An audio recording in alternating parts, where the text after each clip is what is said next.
ஆரா டிவோஷனல் நண்பர்களுக்கு வணக்கம். தேர்தல் காலங்களால் ஒரு சிறிய இடைவெளிக்கு பிறகு உங்களை மீண்டும் சந்திக்கிறோம். இந்த இடைவெளியின் இருக்காது, தொடர்ந்து நாம் நேயர்களை சந்திப்போம். வரவிருக்கிற குரு பயிற்சி பலன்களை தொகுத்து வழங்குவதற்கு நம்மிடையே ஜோதிட ரத்னா மீனாம் அவர்கள் இணைந்திருக்கிறார். பொது பலன்கள் மற்றும் ஒவ்வொரு ராசி பலன்களையும் அவர்களிடம் கேட்டு பெறுவோம். வணக்கம். வணக்கம் விஜயராகவன். தொடர்ந்து சனி பயிற்சி பலன்கள், குரு பயிற்சி பலன்கள் ரெண்டுக்கும் ரொம்ப முக்கியத்துவம் கொடுப்பீங்க. அது ஒரு பெரிய மாற்றத்தை ஒரு ராசினருக்கும் தரும்னு சொல்லுவீங்க. ஒவ்வொரு ராசி பலன்கள் சொல்வதற்கு முன்னால் பொது பலன்களாக எப்படி இருக்கும், குரு பயிற்சியினுடைய பலன்கள் எப்படி இருக்கும்? குருனாலே நவகிரகங்களில் சுப கிரகம் முழு சுபர்னா குருவை தான் சொல்லுவோம். குருவை பொன்னன்னு சொல்லுவாங்க, மன்னன்னு சொல்லுவாங்க. குரு தான் நேர்மைக்கு அதிபதி, தங்கத்துக்கு அதிபதியும் அவர் தான். இன்னும் விலை ஏறுமாங்க? இன்னும் இப்போ பிரைம் மினிஸ்டரே என்ன சொல்லியிருக்காரு, வாங்காதீங்க, ஒரு வருஷத்துக்கு வாங்காதீங்க. குரு உச்சமாக அதுதான் உச்சமாகும் பொழுது என்ன ஆகும்னா, இப்போ உச்சம் பெற்ற குரு கடகத்தில் உட்காந்துருக்கிறதுனால நிச்சயமாக ஏற்றம் இறக்கம் இருக்கும், தங்கத்தில் ஏற்றம் இறக்கம் இருக்கும். அப்படி இருந்தாலும் கூட ஏறி இறங்கி கடைசியாக முடியும் போது அடுத்த குரு பயிற்சி அப்போ அதிகத்தில் தான் இருக்கும். தங்கம் விலை ஏற்றமடையும். தங்கம் மட்டும் இல்லை, எல்லா மெட்டல்ஸுமே கொஞ்சம் விலை ஏறும். இதில் இப்போ இன்னும் ஒரு மாற்றம் என்னன்னா, உச்ச குரு உட்காந்து நேரடியாக மகர ராசியை சமசப்தம பார்வையாக பார்க்குறாரு. நம்ம 12 ராசிகளையும் நாடுகளாக பிரிக்கும் பொழுது மகர ராசி இந்தியாவை குறிக்குது, நம்ம இந்திய பெருநாட்டை குறிக்கிறதுனால ஒரு உச்சம் பெற்ற குரு கையில் அவ்வளோ ஐஸ்வர்யங்களை வச்சு கொடுக்க தயாராக 7ஆம் பார்வையாக மகரத்தை பார்க்குறதுனால பொதுவாகவே நல்ல மாற்றங்கள் இந்தியா முழுவதுமே நல்ல மாற்றங்கள் இருக்கும். 7ஆம் பார்வையாக பார்க்கறதுனால சுப நிகழ்ச்சிகள் தான் நிறையா நடக்கும், ரொம்ப சுபிட்சமாக இருப்பாங்க. இந்த போர் சூழல்கள் எல்லாம் நம்ம கடந்த ஆண்டு பார்த்து விலையேற்றங்களே இருக்குது, அதெல்லாம் ஒரு அமைதி பெறுவதற்கு வாய்ப்பு இருக்காங்க. பராபவ ஆண்டில் இடைக்காட்டு சித்தர் சொல்லியிருக்காரு, போர் சூழல் இந்த வருடம் முழுவதும் இருக்கும் அப்படிங்கிற மாதிரி தான், தொடரும், கொஞ்சம் கொஞ்சம் அங்கங்கே இருக்கும். முழு அமைதி பெறுறதுக்கு இன்னும் கொஞ்சம் நாளாகும். ஆனால் ஸ்திரத்தன்மை பொருளாதாரத்தில் உலக நாடுகள்லையும் சரி இந்தியாவும் ஸ்திரத்தன்மை அடையும்னு சொல்லியிருக்காரு. மழை பொழியும், விவசாயம் செழிக்கும். ஏன்னா கடகராசிங்கிறது சந்திரனோட ராசி, சந்திரன்னா விவசாயம். அங்கே குரு உச்சம் பெற்றார். எப்போவுமே ஒரு நீர் ராசிகளில் குரு உச்சம் பெறும் பொழுது அது விவசாயிகளுக்கு சாதகமாக இருக்கும், விவசாயம் செழிக்கும். பொதுவாக குருனாலே மஞ்சள் நிறம், இந்த ஈரோடு சைட்லாம் மஞ்சள் பயிர் செய்வாங்கள்ல, அந்த மஞ்சள் சாகுபடி ரொம்ப நல்லா இருக்கும். அதனால் பொருளாதாரம் நல்லா உயரும்னு சொல்லிக்கிறாங்க. இதெல்லாம் சுப பலன்கள் தான் அதிகமாக கிடைக்கும். ஏன்னா இந்த குரு பயிற்சியை மகா குரு பயிற்சின்னு சொல்லலாம். 12 வருஷத்துக்கு ஒரு தடவை தான் கடகராசிக்கு வரும் குரு உச்சம் பெற்று சகல ஐஸ்வர்யங்களையும் கையில் வச்சுட்டு எல்லாருக்கும் கொடுக்க ரெடியாக இருப்பார். நான் ரெடி, நீங்கள் ரெடியாங்கிற மாதிரி 12 ராசிகளுக்கும் நன்மையை செய்ய காத்திருக்கிறாரு. கடகத்தில் உச்சம் பெற்ற குருவானவர். அதுலேயும் சில ராசிகளுக்கு மிக சிறப்பான பலன்களும் அதிக பலன்கள், சில ராசிகள் கொஞ்சம் கவனமாக இருக்கணும். எப்படி இருக்கும்? இப்போ ஜூன் 2ஆம் தேதி மிதுனத்திலிருந்து கடகத்திற்கு பெறக்கூடிய குரு பகவான் மேஷராசினருக்கு என்ன மாதிரியான பலன்களை தர போகிறாங்க? மேஷராசி காலபுருஷனுக்கு முதல் வீடு அது. இப்போ மேஷராசிக்கு 4ஆம் இடம், 4ஆம் இடம் தான் கடகம். அந்த 4ஆம் இடத்துல குரு உச்சம் பெறுறாரு. உச்சம் பெற்ற குரு 4ஆம் இடத்துல உட்காரும் பொழுது சுகஸ்தானம், அதுன்னு உங்களுக்கு தெரியும், தாயார் ஸ்தானம்னு அதை சொல்லுவாங்க. அங்கே என்ன ஆகும்னு சொன்னால் வீடு வாசல்லாம் வாங்குவாங்க. பழைய வீடெல்லாம் இடிச்சிட்டு பெரிய வீடாக ரெனோவேட் பண்ணுவாங்க, பத்திரப்பதிவு பண்ணுவாங்க. வண்டி வாகனங்கள், ஒரு சின்ன காரு பழைய கார்லாம் இருந்துச்சுன்னா அதெல்லாம் எடுத்துகிட்டு பெரிய காரு, சுகமாக இருக்கிறதுக்கு என்னென்ன தேவையோ அதெல்லாம் செய்வாங்க. தாயாரனால் அவங்களுக்கு நன்மை கிடைக்கும். இப்போ சிறு பிள்ளைகளாக இருந்தாங்க மேஷராசின்னா அம்மாவோட சப்போர்ட் ரொம்ப இருக்கும். அது மாதிரி பெரியவங்களுக்கு கூட அம்மாவுடைய சொத்து அன்பு இதெல்லாம் அதிகமாக கிடைக்கும். தாயாரால் சகல சுபிக்ஷமும் அடைவாங்க மேஷராசிக்காரவங்க. அப்புறம் பார்த்திங்கன்னா இந்த உச்சம் பெற்ற குருவோட பார்வை எந்தெந்த இடத்துல விழுதுன்னா விருச்சிகம், மகரம், மீனம். விருச்சிகம்ங்கிறது மேஷராசிக்கு 8ஆவது இடம். 8ஆம் இடத்துல அது விழும்பொழுது ஏற்கனவே இருந்த பகை, வம்பு, வழக்கு இதெல்லாம் தீரும், திடீர் அதிர்ஷ்டம் ஏற்படும். அதே மாதிரி கரெக்டாக 8, 10 விழும் பொழுது இவங்க தொழிலில் மாற்றம் இருக்கும், தொழில் முன்னேற்றம் அடையும், நல்ல லாபம் கிடைக்கும். இது மாதிரி அரசு வேலை, தனியார் வேலை பார்க்குறவங்களுக்கெல்லாம் ஊதிய உயர்வு, சம்பள உயர்வு, பதவி உயர்வு இதெல்லாம் கட்டாயம் கிடைக்கும். ஏன்னா குரு பார்வை நேரடியாக சமசப்தம பார்வையாக மகரத்தில் விழுவதுனால. அதே மாதிரி 12ஆம் இடத்துலையும் விழுது. ஏன்னா ஏற்கனவே அவங்க 7.5 சனியில் விரய சனி அங்கே உட்கார்ந்துருக்காரு. விரய சனியில் குரு பார்வை, உச்சம் பெற்ற குருவோட பார்வை விழுகிறதுனால சுப விரயங்களாக அது மாறும். என்னதான் எப்படி தான் இருந்தாலும் 4ஆம் இடத்துல அர்த்தாஷ்டம குரு இருக்கும் பொழுது இந்த மேஷராசிக்காரர்களுக்கு கொஞ்சம் மனக்குழப்பம், சங்கடம், பிரச்சனை இதெல்லாம் வராமல் இருக்காது. இவங்க செய்ய வேண்டியது என்னன்னா, திட்டம் போடும்பொழுது திட்டமிட்டு செயல்படணும். அடுத்தவங்க விஷயத்தில் இவங்க தலையிடவே கூடாது. இது ரெண்டையும் பண்ணணும்.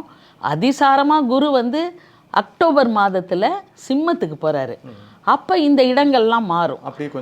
அப்படியே மாறும். 9ஆம் இடம், 11ஆம் இடம், அப்புறம் மேஷராசியை மேஷத்தையே பார்ப்பதனால இவங்களுக்கு இந்த பிரச்சனைகள்லாம் ரொம்ப நல்லா இருக்கும். அந்த செக்மெண்ட் அக்டோபர் டு டிசம்பர் இவங்களுக்கு ரொம்ப நல்ல காலமாக இருக்கும். 3 மாதங்கள் சிறப்பாக இருக்கும். இப்போ சுற்றி பார்த்தீங்கன்னா அதிசார குரு பயிற்சியிலே ஒரு 6-7 ராசிகள் சிறப்பு பெற்றும் சுபிக்ஷம் பெற்றும். அப்படி ஏற்கனவே அவர்களுக்கு கொஞ்சம் மனக்குழப்பமெல்லாம் இருக்கும் அப்படின்னு மேஷராசிகளுக்கு சொன்னீங்க.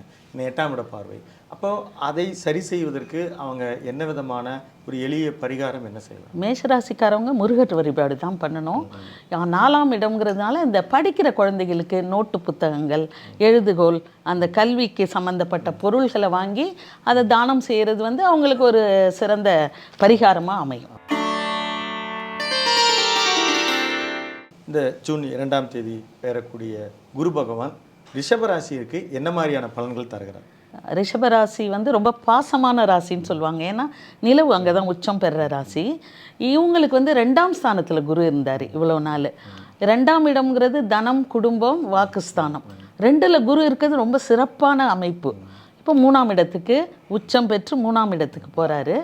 3ஆம் இடம் அவ்வளவு சாதகமான இடம் இல்லைன்னு சொன்னால் கூட இவங்களுக்கு முயற்சிகள், 3ஆம் இடம்ங்கிறது என்ன, வீரியம், முயற்சி அதெல்லாம் குறிக்கிறதுனால இவர்களுடைய முயற்சிகள் பலிதமாகும், வெற்றி கிடைக்கும். பத்திரப்பதிவை குடிக்கிற இடம் அந்த 3ஆம் இடம் தான். வீடு வாங்கணும், ஒரு இடம் வாங்கணும், காலி பிளாட் வாங்கணும்னு நினைக்கிறவங்க நிச்சயமாக இந்த பீரியடில் வாங்கிடுவாங்க. இவருடைய பார்வை விழுகிற இடம் ரிஷபராசிக்கு ரொம்ப சூப்பரான இடங்களில் விழுது. 7, 9, 11 இந்த இடங்களில் ரிஷபராசிக்கு உச்சம் பெற்ற குருவோட பார்வை விழுகிறதுனால 7ஆம் இடம்னா என்ன, நல்ல பார்ட்னர்ஸ் அமைவாங்க. தொழில் ரொம்ப நாளாக திருமணத்துக்கு எதிர்பார்த்துக்கிட்டு இருக்கவங்களுக்கு கட்டாயம் திருமணம் நடக்கும், மறுமணமும் நடக்கும். ஏன்னா 11ஆம் இடத்தையும் அவர் பார்க்கறதுனால ஒருவேளை பிரிஞ்சு டைவர்ஸ் ஆகி அடுத்த திருமணத்திற்காக காத்திருப்பவர்களுக்கும் 2ஆம் மறுமணம் நடக்கும். தொழில் முன்னேறும். பார்ட்னர்ஷிப் தொழில் பண்ணுறாங்கல்ல, அது நல்லா சிறக்கும். 9ஆம் இடம்னா அப்பாவோட தொழிலை எடுத்து செய்கிறவங்க, நல்ல தெய்வத்தோட அனுக்கிரகம் கிடைக்கும். அப்பாவோட தொழிலை எடுத்து செய்கிறவங்களுக்கெல்லாம் நல்ல லாபம் கிடைக்கும். தந்தையோட ஆசீர்வாதம் நிறைய கிடைக்கும். அவர் சொத்து பூர்வீக சொத்து இருந்ததுன்னா அதெல்லாம் அவங்களுக்கு கிடைக்க பெறும். இந்த நேரத்தில் இது எல்லாற்றுனாலே அவங்களுக்கு கிடைக்கிறது லாபமாக தான் இருக்கும். இப்போ ரிஷபராசினருக்கு பெரும்பாலும் அவர்களுக்கு லாபம் பயக்கும்னு சொல்லியிருக்கீங்க. அவர்களுடைய ஏதேனும் ஒரு செட்பேக் இருக்குன்னா அதை சரி செய்யக்கூடிய ஒரு எளிய பரிகாரம் இது. இவங்க அவசர முடிவு எதுலேயும் எடுக்கக்கூடாது. எடுத்தோம் கவுத்தோன்னு ஒரு முடிவு எடுத்தாங்கன்னா அது பிரச்சனையில் முடியும். இவங்க எப்போவுமே என்ன பண்ணணும், குருவை வணங்கணும். குரு பகவானை, தட்சிணாமூர்த்தியை வணங்கலாம். குரு பகவானை வணங்குறது மிக ஆலங்குடி, முடிஞ்சால் குருஸ்தலத்துக்கு போயிட்டு வருவது ரொம்ப சிறப்பாக இருக்கும். ஏன்னா 3ஆம் இடம் குருவுக்கு அவ்வளோ நல்ல இடம்னு சொல்ல முடியாது. அதனால அடுத்து மிதுன ராசினருக்கு இந்த குரு பயிற்சியில் குரு பகவான் என்ன விதமான பலன்களை தருகிறார்? மிதுன ராசியில் ஜென்மத்தில் இருந்தது குரு. உங்களுக்கு தெரியும், ஜென்ம குரு ராமர் காட்டுக்கு போனதே ஜென்ம குரு டைம்லன்னு சொல்லுவாங்க, நின்று அப்படி சொல்லுவாங்க. ஜென்மத்தில் குரு இருக்கும்போது பலவித பிரச்சனைகள் வரும். ஒரே ப்ரெஷர் ஜாஸ்தியாக இருக்கும். மண்டையில் ஏதோ ட்ரெயின் ஓடுற மாதிரியே இருக்கும். எதுலேயும் ஒரு திருப்தியும் இருக்காது. திருப்தியாக எதுவும் நடக்கவே நடக்காது. ரொம்ப பெரிய ரிலீஃப் அவங்களுக்கு என்னன்னு கேட்டிங்கன்னா, ஜென்ம சனி அற்புதமான 2ஆவது இடத்துக்கு வந்துடுறாரு குரு. குரு ஜென்மத்தில் இருந்த குரு 2ஆவது இடத்துக்கு அங்கே உச்சம் பெறாரு. 2ஆம் இடம் ரொம்ப அற்புதமான இடம். குடும்பம், வாக்கு, தொழில். இந்த இடத்துக்கு குரு வர்றதுனால இவங்க சொல் வாக்கு, இவர் சொன்னால் கேட்பாங்க. இது வரைக்கும் இவர் சொல்லுக்கு மரியாதை இருந்திருக்காது. இப்போ அவருடைய சொல்லுக்கு நல்ல மரியாதை கிடைக்கும், செல்வாக்கு உயரும், பண வரவு அதிகமாகும், குடும்பத்தில் ஒரு மகிழ்ச்சி ஏற்படும். இவர் பார்க்குற பார்வையை நீங்கள் பார்த்தீங்கன்னா 6, 8, 10 விழுது. 6, 8, 10 இந்த பார்வை விழுகிறதுனால வம்பு வழக்கு இதெல்லாம் தீரும். 6ஆம் இடத்தை குரு பார்க்கும் பொழுது வம்பு வழக்கு எதுலையாவது இருந்தாங்கன்னா கோர்ட்லலாம் வின் பண்ணுவாங்க, எதிரிகளில் வெல்லுவாங்க, எதிரிகளோட அந்த விரோதம் மட்டுப்படும். அதை கடன் வாங்கியிருந்தாங்கன்னா அந்த கடனை அடைக்கிற சூழ்நிலை கூட ஏற்படும். 8ஆம் இடத்துல வர்றதுனால இந்த இன்சூரன்ஸில் பணம், அப்புறம் ஏதாவது எஃப்டி போட்டிருந்த பணம், வர வேண்டிய பிளாக்கேஜ் ஆஃப் மணி, இது எல்லாமே அவங்களுக்கு கிடைக்கும். இது வரைக்கும் தொழிலில் அவங்க ரொம்ப கஷ்டப்பட்டுட்டு இருப்பாங்க. ஏன்னா வேலை செய்கிற இடத்துலையும் திருப்தி இருக்காது, வேலையை விட்டு போகலாமா வரலாமா இருக்கலாமா இதே எண்ணத்தில் தான் இருப்பாங்க. 10ல் சனி இருக்கிறதுனால அந்த ப்ரெஷர் அவங்களுக்கு அதிகமாக இருக்கும். இப்போ அந்த இடத்த வந்து குரு பகவான் பார்க்கறதுனால ஓகே இங்கேயே இருக்கலாம் அப்படின்னு ஒரு தொழில் செய்கிற இடத்துலையும் சரி குடும்பத்துலேயும் சரி இவங்களுக்கு ஒரு திருப்தியான மனநிலை ஏற்படும். நல்லாயிருக்கும் இவங்களுக்கு. இது வரைக்கும் அவங்க ஒரு அழுத்தத்தை அனுபவிச்சாங்க அப்படின்னு நீங்கள் சொன்னீங்க. அது ரொம்ப சரிதான், பல பேரும் சொல்லியிருக்கிறாங்க. அவர்கள் மென்மேலும் இந்த நகர்வு குரு பயிற்சி அவர்களுக்கு மேலும் வளப்படுத்த என்ன விதமான பரிகாரங்களை? எப்பவுமே மிதுன ராசிக்காரவங்க வந்து மதுரை மீனாட்சியை வணங்கணும். நேரடியாக போக முடியலன்னா மதுரை மீனாட்சியோட படங்களை வச்சு மதுரை மீனாட்சியை வணங்குறது மிகப்பெரிய வெற்றியை கிடைக்கும். இந்த குரு பயிற்சியிலே ரொம்ப ஐஸ்வர்யத்தை பார்க்க போகிற ராசி மிதுனமும். பிரச்சனைக்கு அப்புறம் கிடைக்கிறதுக்கு ரொம்ப வேல்யூ ஜாஸ்தி. அதனால் அவங்க பட்ட பாட்டுக்கெல்லாம் பெரிய ரிலீவாக அது அமையும்.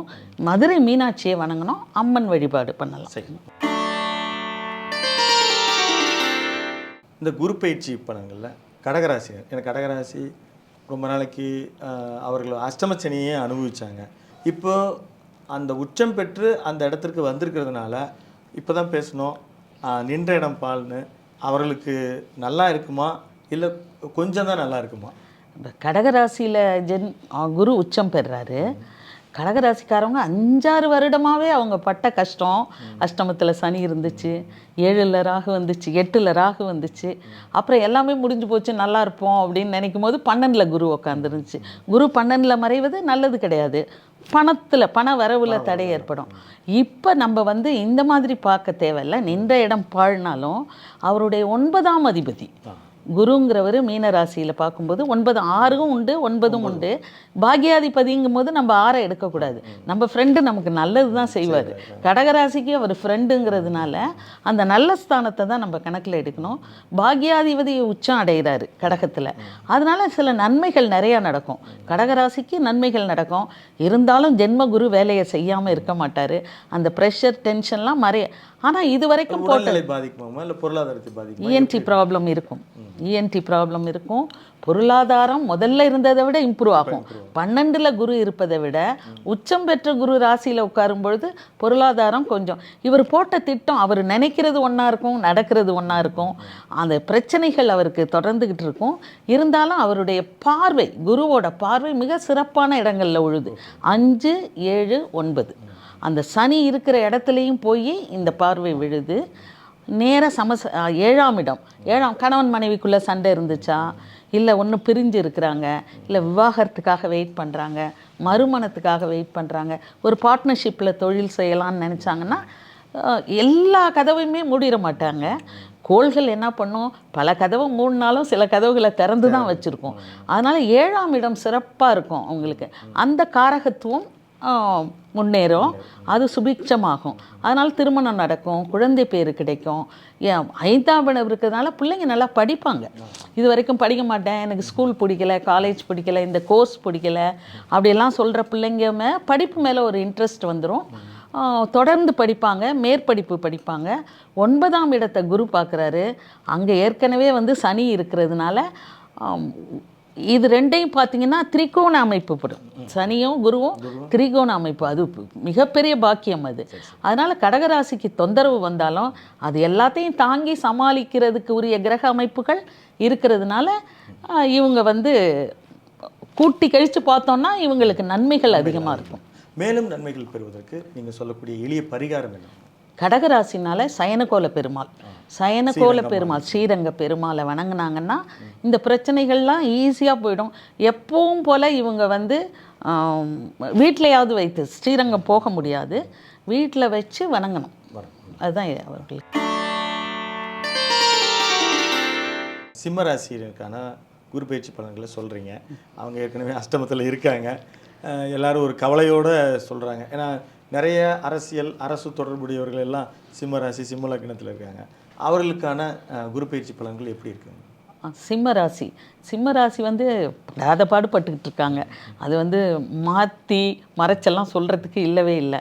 ஏன்னா கடகத்துக்கும் சிம்மத்துக்கும் இந்த அஷ்டம சனி வரவே கூடாது. இப்போ அஷ்டம சனி தாக்கத்தில் அவங்க இருக்கிறாங்க. அவங்களுக்கு ஒரு பெரிய ரிலீஃப். என்ன ரீசன்னா, 12ல் குரு இருக்கார், ஜென்மத்தில் கேது இருக்கார். இதெல்லாம் அவங்களுக்கு வந்து இன்னும் பிரச்சனை இருந்தாலும் இவர் வந்து 9ஆம் அஷ்டமத்தில் உட்காந்து தொந்தரவு பண்ணுற சனி பகவானை இந்த உச்சம் பெற்ற குரு பார்வையால் கொஞ்சம் குறைச்சி வைப்பார். அவருடைய சேஷ்டைகளை நம்ம குரு பகவான் ஒரு வாத்தியார் மாதிரி அவர் வந்து ரொம்ப தொந்தரவு கொடுக்காம அவரை நேராக பார்த்து ஒரு குளிர்ச்சடை செஞ்சிடறாரா? நேரான பார்வையில் பாக்கிய பார்வை பார்ப்பார். 9ஆம் பார்வையாக பார்த்து கொஞ்சம் அடக்கி வாசிங்கிற மாதிரி சனி பகவான் கட்டுப்படுவார். கொஞ்சம் அந்த வகையில் சிம்மராசிக்கு ஒரு நிம்மதி இருக்குது, கொஞ்சம் நிம்மதி இருக்குது. ஏன்னா அவர் நஷ்டத்தை சந்திச்சே ஆவாங்க. அவமானம் உங்களுக்கே தெரியும். ஸ்டாலின் ஐயா நல்லா தான் செஞ்சுருந்தார். குளத்தூர் தொகுதியை சிங்கப்பூர் மாதிரி மாற்றிருந்தார். சிம்மராசி சிம்ம லக்னம். அவர் வெற்றி பெற முடியலை. அவர் தோல்வியை வந்து ஒத்துக்க முடியல நிறையா பேரால். அது உண்மைதான். நேரம் அப்படி இருந்தது. சீமான் கூட 8% வச்சுருந்தார். அவரும் சிம்மராசி. ஒரு வேளை சரியாக இருந்தால் 8% குறைஞ்சிருக்கு அவரோட வாக்கு சதவீதம். அந்த சிம்ம ராசி அஷ்டம சனி இருக்கும் பொழுது அதோட தாக்கம் இல்லாமல் போகாது, இருந்தே தீரும். ஆனால் அதெல்லாம் ஒரு பாடம், ஒரு மனதை பக்குவப்படுத்துகிற ஒரு நிலைக்கு கொண்டு வரும். வெற்றியும் தோல்வியும் ஏற்றுக்கிற பக்குவம் இன்னும் இருக்குது அவங்களுக்கு. உயர்வு நிச்சயம். அஷ்டம சனி முடிந்த பிறகு அது எப்படி ஏதுன்னு சொல்ல முடியாது. சனி பகவான் உயர்த்தியே ஆவாங்க அவரை. நிச்சயமாக வெற்றி இருக்குன்னு சொல்லிட்டீங்க. அப்போ சிம்மராசியினர் இந்த குரு பகவானுடைய பலன்களை கொஞ்சம் பெறுவதற்கு என்ன விஷயத்தை கைகொள்ளணும்? எளிய பரிகாரம். சிம்ம ராசிக்காரவங்கன்னா சிவ வழிபாடு தான். சூரியன் தான் அது. சூரியனோட ராசி சிம்ம ராசி. சிவ வழிபாடு. பிரதோஷத்தில் நந்தீஸ்வரரை வணங்கணும். பிரதோஷ வழிபாடு. சூரியனை வணங்கணும் டெய்லி. இவங்க சூரியன் உதிக்கிறதே இவங்களுக்காக தான். காலையில் எந்திரிச்சு சூரியனை பார்க்கணும், சூரிய நமஸ்காரம் பண்ணணும். சிவ வழிபாடு, சிவனை விட பெரிய சக்தி எதுவுமே கிடையாது. சிவ வழிபாடு நல்ல வெற்றியை தரும். இதெல்லாம் தாங்கிக்கிற மனசை கொடுக்கும். ஃபஸ்ட்டு குரு பயிற்சி பலன்களில் கன்னிராசினருக்கு என்ன விதமான பலன்கள் தருகிறார்? கன்னிராசி வந்து காலபுருஷனுக்கு 6வது வீடு. ஆனால் கன்னிராசிக்கு வந்து ஒரு நல்ல பலனை கொடுக்குது. ரொம்ப சுபிக்ஷமாக மிதுனம், அடுத்தது கன்னியை நம்ம சொல்லலாம். 10ல் குரு இருந்துச்சு. பரமகுரு 10ல் வர பதவி பறிபோகும்லாம் அஸ்ட்ராலஜிக்கல் பழமொழி இருக்குது. 10ல் இருந்த குரு எப்போ பார்த்தாலும் ரொம்ப டென்ஷனை தான் கொடுத்துக்கிட்டு இருந்துச்சு அவருக்கு. 2வது 7ல் சனி இருக்குது. கண்டக சனியாக 7ஆம் இடத்துல சனி பகவான் உட்காந்துருக்காரு. இது ரெண்டுமே அவங்களுக்கு ஏகப்பட்ட பிரச்சனையை தான் இது வரைக்கும் கொடுத்துக்கிட்டு அதுவும் மட்டும் இல்லாமல் 12ல் கேது. இப்போ வந்து நல்ல ஒரு ரிலீஃப் அவங்களுக்கு கிடைக்குது. 11ஆம் இடத்துக்கு குரு வர்ற மாதிரி ஒரு சிறப்பான கோச்சாரம் எதுவுமே கிடையாது. அந்த கோள் அமைப்பு வந்து இவங்களுக்கு வெற்றியை கொடுக்கும். பணம், குடும்பம், குழந்தை, படிப்பு என் வாட் நாட்டுங்கிற மாதிரி எல்லா துறையிலையும் நல்ல மிகப்பெரிய வெற்றியை கொடுப்பாங்க. 2வது விஷயம் வந்து வெற்றியை கொடுக்குறதோடு இல்லாமல் 7ஆம் இடத்துல உள்ள சனி கணவன் மனைவி உறவில் கொஞ்சம் பிரச்சனையை பண்ணியிருப்பாங்க. இந்த பார்ட்னர்ஷிப்பில் ஏமாற்றிட்டு போகிறது, சந்தேகப்படுறது இதெல்லாம் இருந்திருக்கும். இந்த எல்லா பிரச்சனைகளுமே சனியை உச்சம் பெற்ற குரு, சனி பகவானை உச்சம் பெற்ற குரு பார்க்கறதுனால குறையும். 3ஆம் இடத்தையும் பார்க்குறாரு. கன்னி ராசிக்கு உச்சம் பெற்ற குரு பகவானுடைய பார்வை 3ஆம் இடத்துலையும் விழுது. அதனால் இவங்க எடுக்கிற முயற்சி இனிமேல் தான் பலிதமாகும். குரு பார்வை வந்தோன்னே தான் முயற்சி கிடைக்கும். உபஜயஸ்தானம் 3, 6 உபஜயஸ்தானம், வெற்றி கிடைக்கும். போட்டித் தேர்வில் யாராவது எழுதுகிறாங்க, நீட் எக்ஸாம், பிடிஎஸ், எம்டிஎஸ், இல்லை ஏதோ எம்டிக்கோ, அது மாதிரி வெற்றி, டிஎன்பிஎஸ்சி எக்ஸாம், எதுவோ யூபிஎஸ்சி எக்ஸாம், எந்த எக்ஸாம் போட்டித் தேர்வுகளில் வெற்றி பெறுற ராசி இந்த வருடம் சாதகமாக இருக்கிற ராசி கன்னி ராசியாகத்தான் இருக்கும். 5ஆம் இடத்தையும் பார்க்குறாரு. 3ஆம் இடம் 5ஆம். குழந்தைகளால் இவங்களுக்கு நன்மை கிடைக்கும். குழந்தைங்க நல்லா படிப்பாங்க, மேற்படிப்புக்கு போவாங்க. குழந்தைகளால் பெருமைப்படுற பெற்றோர்கள் அதிகமாக இருப்பாங்க. குழந்தை பிறக்கும். அப்பா அம்மாவாக இருந்தால் குழந்தை பிறக்கும், தாத்தா பாட்டியாக இருந்தால் நிச்சயம் பேரன் பேத்தி மழலை சத்தம் கேட்கும். நிச்சயமாக கன்னிராசி சிறப்பாக இருக்கிற ராசியில் கன்னிராசி சொல்லலாம் நம்ம. மேலும் இப்போ குழந்தை பேருக்காக காத்திருந்தவர்களுக்கு, திருமணத்திற்காக காத்திருந்தவர்களுக்கு தான் இந்த பலன் வரப்போகுது. மேலும் அவங்களுடைய பலன்களை அதிகப்படியாக பெறுவதற்கு கன்னிராசியினர் செய்ய வேண்டிய எளிய பரிகாரம். கன்னிராசிக்காரவங்க எப்பவுமே அம்மன் வழிபாடு பண்ணணும். அம்மன் வழிபாடு பண்ணணும். திருச்செந்தூர் போகிறது இவங்களுக்கு மிக சிறப்பு. 11ஆம் இடத்துல இருக்கிறதுனால குருவை பாசிஃபை பண்ணுறதுக்காக திருச்செந்தூர் நல்ல ஒரு மிகச்சிறந்த குருஸ்தலம். ஜீவசமாதி வழிபாடு பண்ணலாம். இதெல்லாம் அவங்க மிகப்பெரிய வெற்றியை கொடுக்கும். மிக்க நன்றிம்மா. நீங்கள் வந்து மேசத்திலிருந்து கன்னி வரை இந்த தொகுப்பில் கொடுத்துருக்கீங்க. மீண்டும் அடுத்த பதிவில் அடுத்த ராசினருக்காக நம்ம கொடுப்போம். நேயர்களே, இதை பாருங்கள். எளிய பரிகாரங்களை எப்பொழுதுமே நம்ம மீனா அம்மா நமக்கு சொல்லுவாங்க. அந்த பலன்கள் நீங்கள் அதுக்கான முயற்சிகளை செய்து அந்த பலன் பெறுங்கள். சந்தேகங்கள் இருந்தால் நீங்கள் இந்த கமெண்ட் பாக்ஸில் நீங்கள் இட்டு கேள்வி கேட்கலாம். மீண்டும் சந்திப்போம். நன்றி, வணக்கம்.